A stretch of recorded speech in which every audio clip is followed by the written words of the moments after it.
Oh, hello. Welcome to my library. This is the new Storybook Corner segment.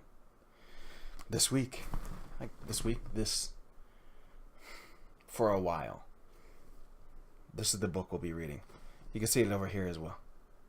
Gift of the Shaper by D.L. Jennings. As I mentioned on the newsroom stream just before this one, an acquaintance of mine from college finished this book. He was a veteran. The amount of work he put into this is amazing. It is a fantasy book, as far as I can tell, and I have read nothing on the dust jacket cover about it. This is a book about a blacksmith's son and some fantasy elements. So we'll see where it goes. This is the first stream, chapter 1 of Gift of the Shaper. I will attempt to do some sort of dramatic voice for this to make it interesting. We'll see how that goes. I will also preface this entire segment by saying that this will be the second or third leisure book that I've read in quite a while. Most of the books I read are text or relevant like journals in my field of expertise. So, anyways, Gift of the Shaper, D.L. Jennings. If you're interested in the book, if you go down on this channel's page, there's a section called Gear on Amazon. The top link should be this book. Feel free to go grab that book if you like. You can see it over here. You can read about it on his website. I believe the website is just his name, dljennings.com. You can read about the author. You can read about the book.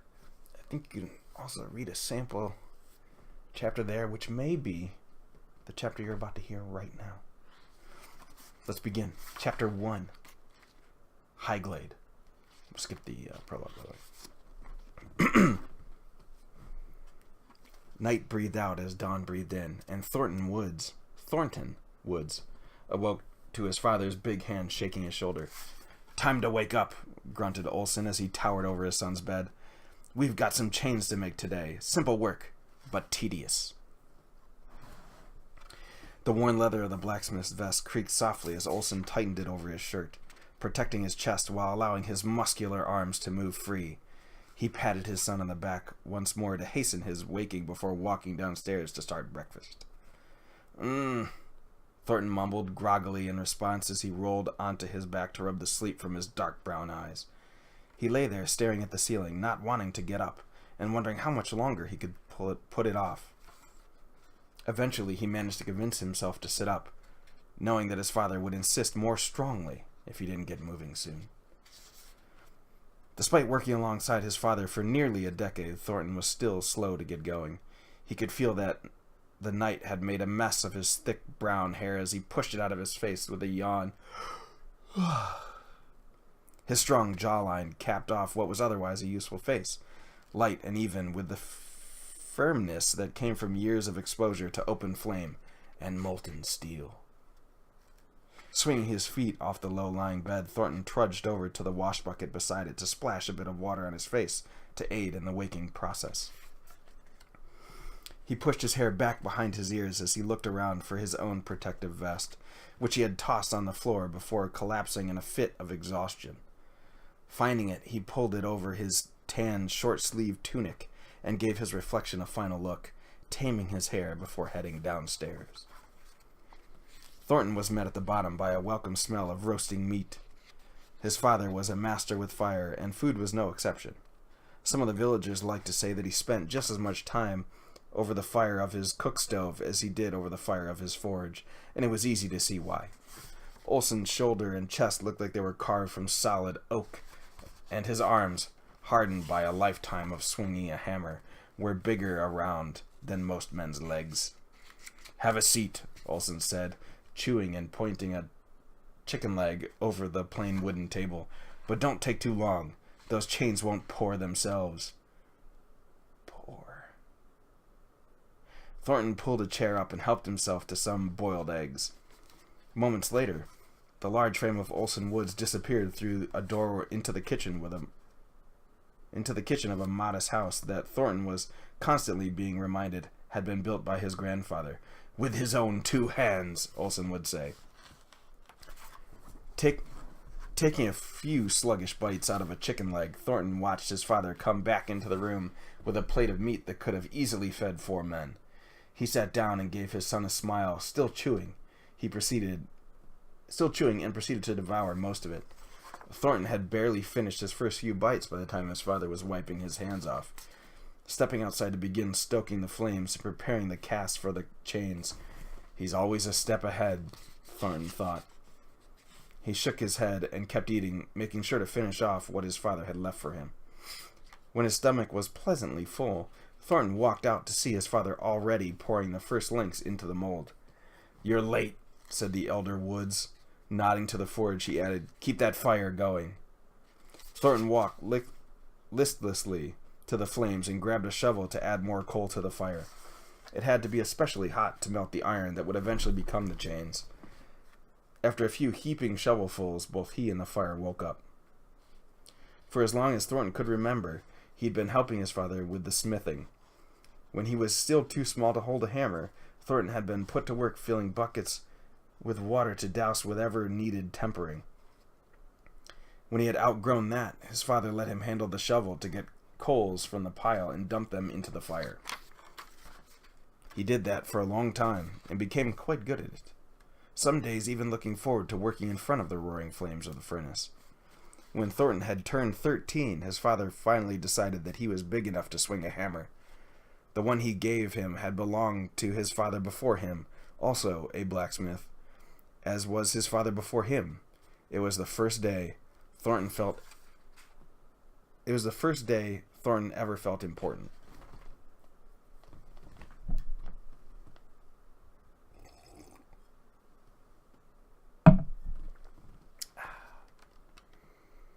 It was an unusually large hammer, used in forging the heaviest of materials. Its handle was carved from straight-grained white ash, giving it a lighter appearance, and the head of the hammer, a dark black steel that stood in stark contrast to the lightness of the handle, was as solid as it had been the day it was crafted. In this sense, it was perfectly suited to be a striker's hammer, huge, heavy, and well-balanced. Hammers like it could be found in the hands of any blacksmith's assistant worth his salt. But it was clear that the hammer which had found its way into Thornton's hands, passed down through generations of Wood's men, longer than any of them could say, was no ordinary apprentice's hammer. One glance at the handle was enough to see that. Carved up and down the length of the solid white ash were intricate figures enveloped in smooth, swirling lines that gave the illusion of smoke.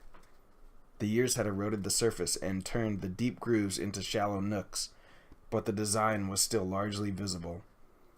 On one side was a figure holding a hammer above a forge, and on the opposite side was a second figure standing beneath a pillar, looking at a shining star above him. Whenever Thornton looked at it, he felt a sense of power and a sense of pride, knowing that his father had used it when he was small.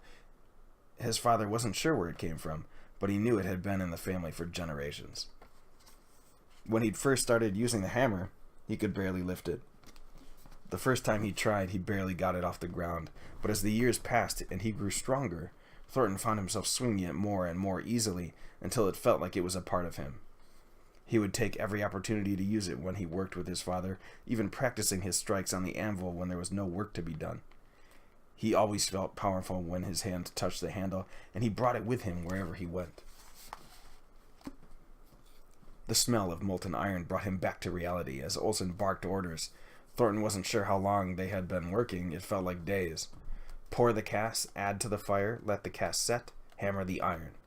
Pour the cast, add to the fire, let the cast set, hammer the iron. Pour, add, set, hammer. Pour, add, set, hammer. His father was right. It was tedious. The order had called for 10 5-foot chains, and they had already produced 6 by the time the sun peeked out from behind the trees. As they finished the last one, it was nearly midday. "Nothing left to do now but take these into town," Olsen said. His shaggy brown hair was damp with sweat as he wiped his hands off on his vest, moving his thick beard aside in the process. Thornton had just finished cleaning the soot from his hammer when his eyes lit up. "I'll take them," he said. Jumping to his feet, he knew that Mira Miera. Miera would be headed there soon, and he couldn't pass up the chance to ride with her. Tell me where, and I'll load them up. His father eyed him uncertainly. The half-day's ride into town would mean that Thornton would be on his own, away from home, for longer than normal. Even a quick delivery like this meant coming back at night or early tomorrow morning. The look on his father's face told Thornton that he thought of that as problematic. I'd rather we make this trip together, he countered. Lusk isn't as safe as it once was. Thornton frowned and patted the head of his hammer. I know you won't admit it, but I'm not a boy anymore. I can take care of myself. The big, bearded blacksmith sighed and grabbed half of the pile of chains, hoisting them over his broad shoulders and making for the wagon. I suppose you're right, he said, nodding to the rest of the chains. He added, you could start by bringing out the rest of those then. Thornton made a face his father couldn't see and picked up what he could carry. Even after years of wielding a heavy blacksmith's hammer, Thornton was still dwarfed by his father and could only manage to take 3 of the big chains at a time. With a quick second trip, the cart was full. His father held out a small piece of parchment that had the order for the chains on it. On the reverse, hand-drawn and scrawled in black, was a map showing a path leading away from Lusk. Here's where you'll drop the chains off, he said. He then reached into his pocket to produce a few pieces of silver, holding them up and looking at Thornton. And this should buy you a place to sleep for the night, but I need you to be back before sunset tomorrow, he said. There's more work to be done, and that striker's hammer won't lift itself. Thornton took the map and the silver, stuffing them both into his pocket with a smile. I'll be back before you light the forge. His father put a big hand on Thornton's head and rustled it through his wild brown hair. Just be careful, and say hello to Miera for me. He didn't even wait for a protest before he disappeared back inside to put another chicken on the fire.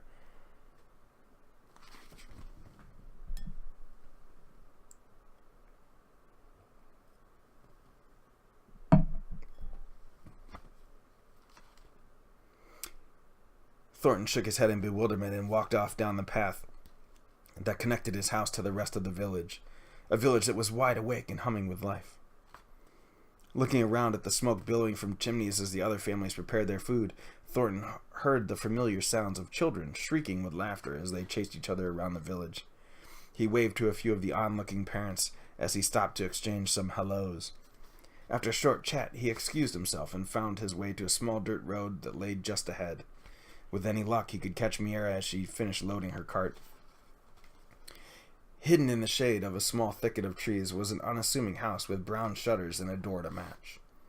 There was a small vegetable garden in the front, presently guarded by an old but sturdy-looking brown mare that was happily munching on some grass.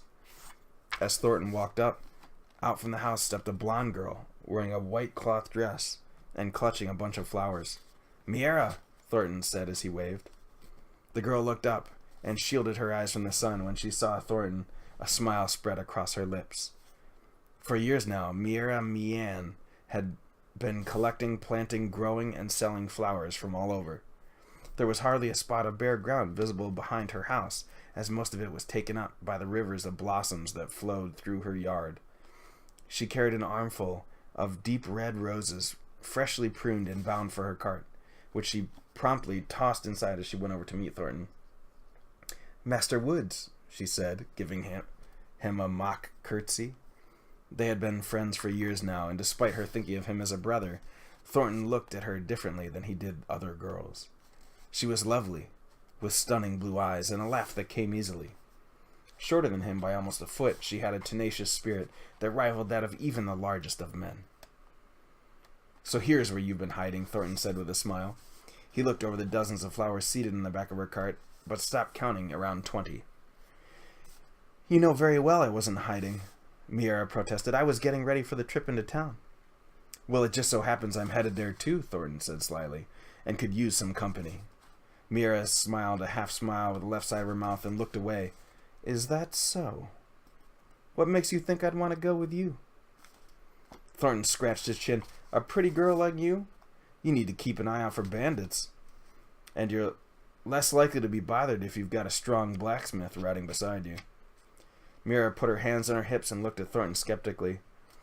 Well, if you happen to see a strong blacksmith, tell him he's welcome to join us. Thornton feigned laughter as Mira latched the cart onto her horse, Matilda. She walked up beside her and gently patted her nose. Okay, Maddie, time for another ride to town. Leaning in to whisper in her ear, she said, maybe if we're lucky we'll run into that handsome stallion Jericho. Matilda clearly recognized the name of Thornton's workhorse because she stomped her back foot with excitement. Well, if Maddie says it's all right, Thornton began, I'll meet you on the north side of the village. Mira smiled and said, suit yourself. End of chapter 1. Mira, Thornton, Jericho, Matilda, Olson. Characters so far. Thornton and Mira are going to town with their horses. Olson is back at home making chickens. What will happen on their trip to town? Will they make it? Let's find out next week in chapter 2. Thanks for joining us.